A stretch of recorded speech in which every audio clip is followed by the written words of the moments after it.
नमस्कार, मैं हूं आपका दोस्त आलोक कुमार। जुमाती में आपका स्वागत है। अभिवादन स्वीकार कीजिए मेरा। आज बड़ी गंभीर बात करने जा रहा हूं।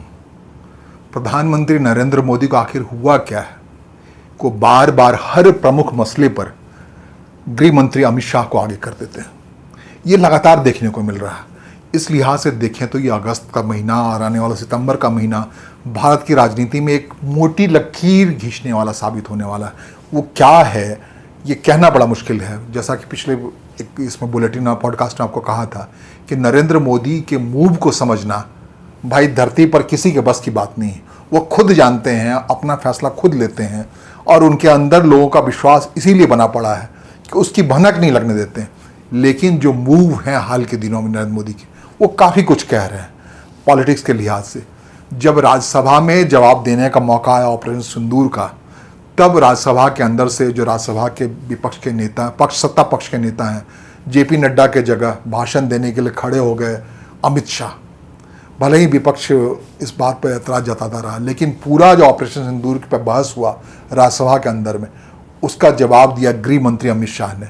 रक्षा मंत्री राजनाथ सिंह जी ने नहीं। अगर ऑपरेशन सिंदूर का मामला था, राजनाथ सिंह देते तो बात बनती। अगर जवाब देने का सरकारी ओर से मौका था, सबसे अच्छा होता है कि खुद नरेंद्र मोदी आकर जिस ढंग से लोकसभा में जवाब दे गए थे तो वो दे जाते, लेकिन वो बचे, वो चले गए, नहीं थे। लेकिन उनकी जगह बहुत अच्छा होता कि राजनाथ सिंह बोलते, रक्षा मंत्री बोलते, या उससे भी ज़्यादा अच्छा होता कि सत्ता पक्ष की ओर से राज्यसभा में जो सत्ता पक्ष के बीजेपी संसदीय दल के नेता हैं जगत प्रकाश नड्डा, वो जवाब देते। लेकिन जवाब देने की बारी आई, जब आई तो अमित शाह जवाब देते आए। इतना ही नहीं, राज्यसभा का ये मामला नहीं, ऑपरेशन सिंदूर का मामला ही नहीं, मामला तो सीमित रहता तो कोई बात बनती।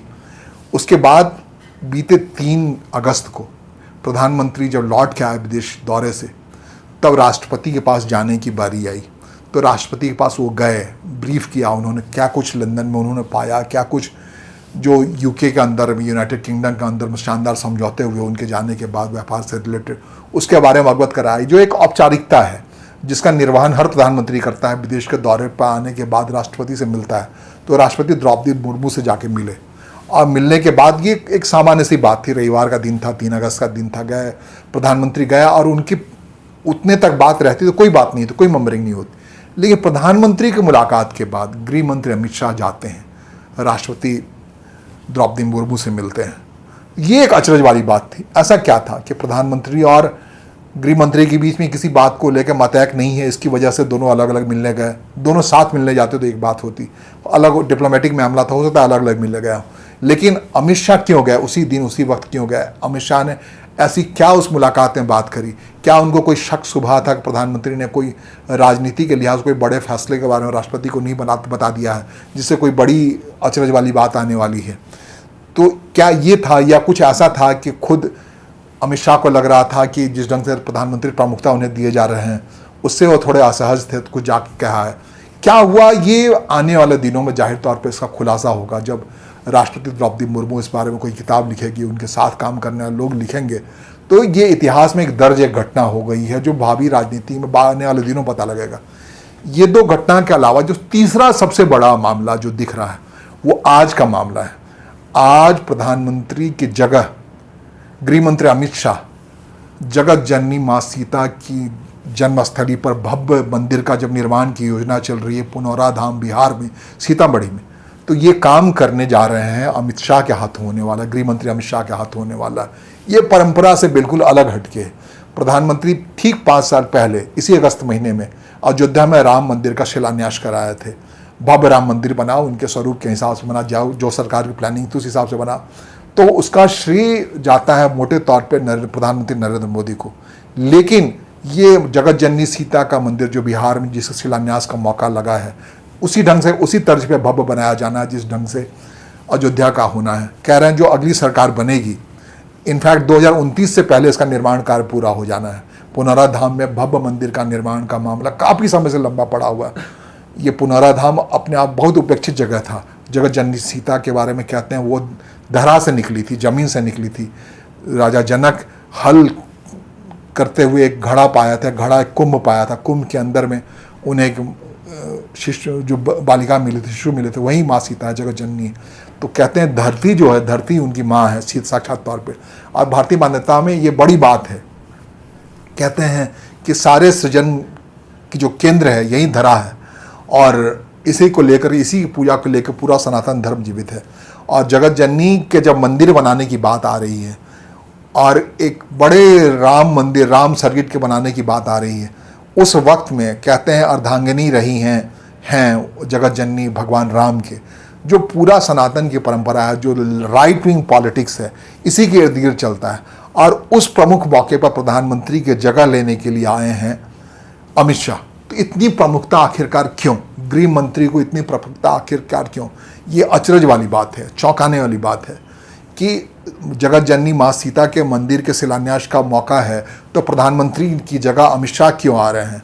प्रधानमंत्री नरेंद्र मोदी की जगह अमित शाह क्या आ रहे हैं? ये उदार चरित्र क्यों दिख रहा है प्रधानमंत्री नरेंद्र मोदी का? क्या, हालांकि लोग कह सकते हैं कि जो पुनौरा धाम जो सीतामढ़ी के पास बिहार में है, उसकी हालत बहुत ख़राब थी, बहुत उपेक्षित जगह था।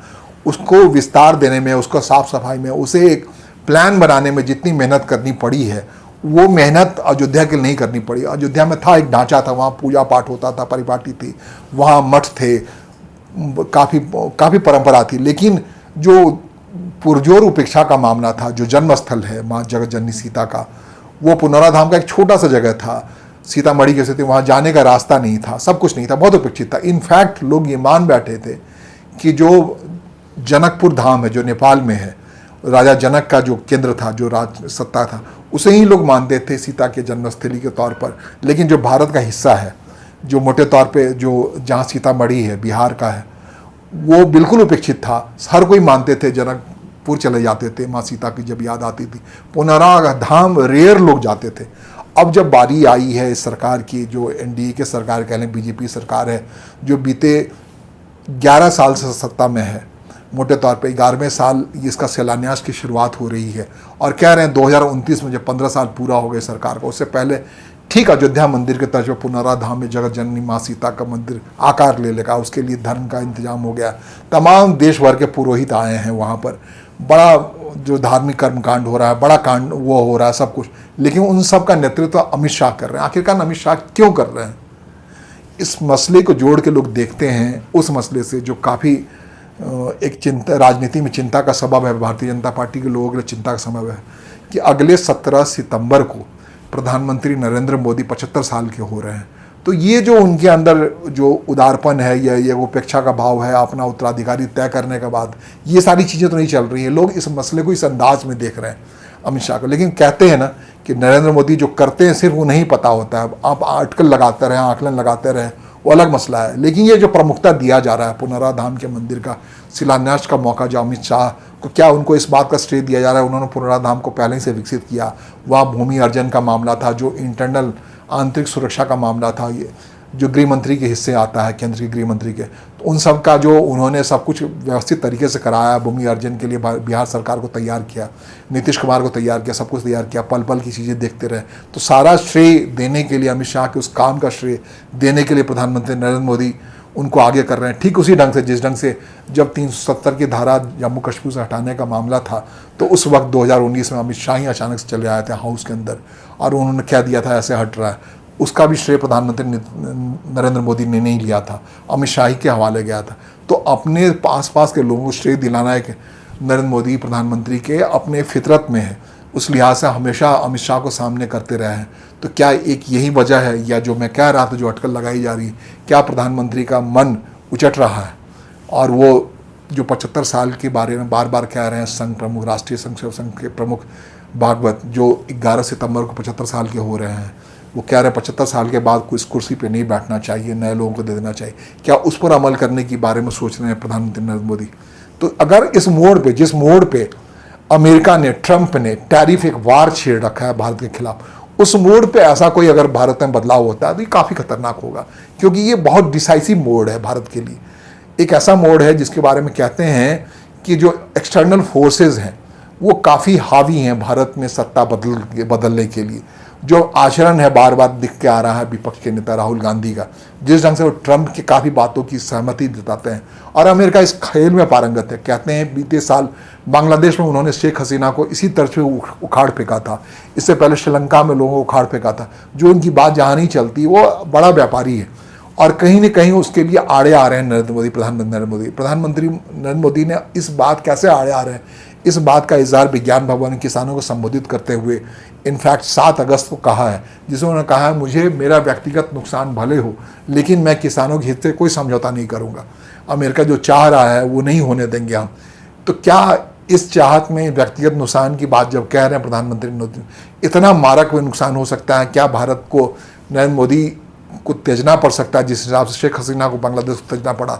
एक डिज़ाइन है इंटरनेशनल पॉलिटिक्स में, ये अलग बात है। इस डिज़ाइन को बचाने के लिए दौड़ पड़े हैं अपने नेशनल एडवाइज़र, जो नेशनल सुरक्षा एडवाइज़र जो हैं, डिफेंस एडवाइज़र जो हैं, ए के डोवाल जाकर के रूस में पुतिन से मिल आए हैं, जो वहाँ व्लादिमीर पुतिन से उनकी मुलाकात बड़ी अहम मानी जा रही है इस मोड़ पे, जिस मोड़ पर अमेरिका भारत को टैरिफ वार के जरिए रूस से बेहतर रिश्ते के कारण सज़ा देने की बात कर रहा है। उस मोड़ पर भारत का राष्ट्रीय सुरक्षा सलाहकार ए के डोभाल जाके मिल आता है पुतिन से, जाके उनसे बात कर, उनसे ये इस बात के लिए आग्रह कराता है चलिए आप भारत। हाल के दिनों में बहुत सीमित कर रखा है पुतिन ने अपने दौरे को, खासकर यूक्रेन वार से, लेकिन लग रहा है इसी महीने वो भारत की यात्रा आएंगे। ये बात ए के डोभाल ने खुले तौर पर कही है कि उनके आग्रह को पुतिन ने सीरियसली कंसिडर करने की बात कही है। जो आड़ा वक्त है भारत का, जिस ढंग से टैरिफ वार में भारत फंसा पड़ा है, जो ट्रंप के टैरिफ वार में फंसा पड़ा है, उस दरमियान अगर फिर से एक बार व्लादिमीर पुतिन भारत आते हैं, जो हर साल उनकी मुलाकात होती है प्रधानमंत्री से, अगर भारत आके मिलते हैं तो अपने आप एक बड़ा मैसेज जाएगा नरेंद्र मोदी से अगर उनकी मुलाकात होती है। इतना ही नहीं, इसी महीने नरेंद्र मोदी का SCO की बैठक में चीन जाने का फैसला है, जहाँ शिंगपिंग से मुलाकात करने वाले हैं। तो एक अलग पोल की पॉलिटिक्स हो रही है, मजबूती की पॉलिटिक्स हो रही है। और अमेरिका जिस बात को लेकर भारत को परेशान करने की कोशिश कर रहा है, वो पड़ोस के पाकिस्तान को कहता है वहाँ तेल का व्यापार बढ़ाएगा, वहाँ उत्खनन लगाएगा, काफ़ी निवेश करेगा, सजा देने की कोशिश, धमकाने की कोशिश कर रहा है बार बार भारत को। नरेंद्र मोदी नाम के जो ब्रांड है उसको कमज़ोर करने की कोशिश कर रहा है, शिथिल करने की कोशिश कर रहा है। उसके रिवर्स में भारत चीन के पास चला गया है, रसिया के पास चला गया है कि यूनिपोलर होती हुई पॉलिटिक्स को बचाने के लिए बाईपोलर करने में लग गया है। तो उस सूरत में अगर नरेंद्र मोदी को हटना पड़ता है प्रधानमंत्री कुर्सी से, तो काफ़ी खतरनाक सीन होगा। इस लिहाज से बड़ी गंभीरता से, बड़ी सजगता से लोग देख रहे हैं प्रधानमंत्री जिस हिसाब से अमित शाह को आगे किए जा रहे हैं। तो उनके अंदर ये भाव नहीं आना चाहिए, वैराग्य भाव नहीं आना चाहिए, बल्कि उनको ये दिखाना चाहिए 75 साल में ये यंग हैं, भारत को उनकी बड़ी ज़रूरत है। इन सब चीज़ों को देखना होगा, बड़ी गंभीरता से देखना होगा। ये अगस्त और सितंबर का महीना बहुत महत्वपूर्ण है। अभी देखना होगा ये कि उपराष्ट्रपति कौन बनते हैं। नाम शेषाद्री साहब का चल पड़ा है, जो RSS के जो वैचारिक तौर पर काफ़ी पोषित करते रहते हैं, उनकी बातों करते रहते हैं। लगता है शेषाद्री साहब उपराष्ट्रपति बनेंगे और उस सूरत में फिर एक स्थिति चलेगी कि क्या उसके आगे की पॉलिटिक्स भारतीय जनता पार्टी के लिए कैसी होगी, राष्ट्रीय अध्यक्ष कौन बनेगा भारतीय जनता पार्टी का। फिर ये तय होगा कि 17 सितंबर के बाद भी इस कुर्सी पर बने रहते नहीं। चारों तरफ से एक तरीके से आप राजनीतिक लिहाज से देखें, कूटनीतिक संघर्ष के लिहाज से देखें, भारत एक विषम परिस्थिति में फंसा पड़ा हुआ दिखता है। इससे उबरना बहुत जरूरी है, बड़े शांत चित्त से होकर के उबरना जरूरी है। प्रधानमंत्री नरेंद्र मोदी के लिए भी उबरना जरूरी है। आज की मुलाकात में बस बात इतनी ही। आगे की बात, चिंता और गंभीरता, उसके समाधान की बात अगली बार। नमस्कार, धन्यवाद।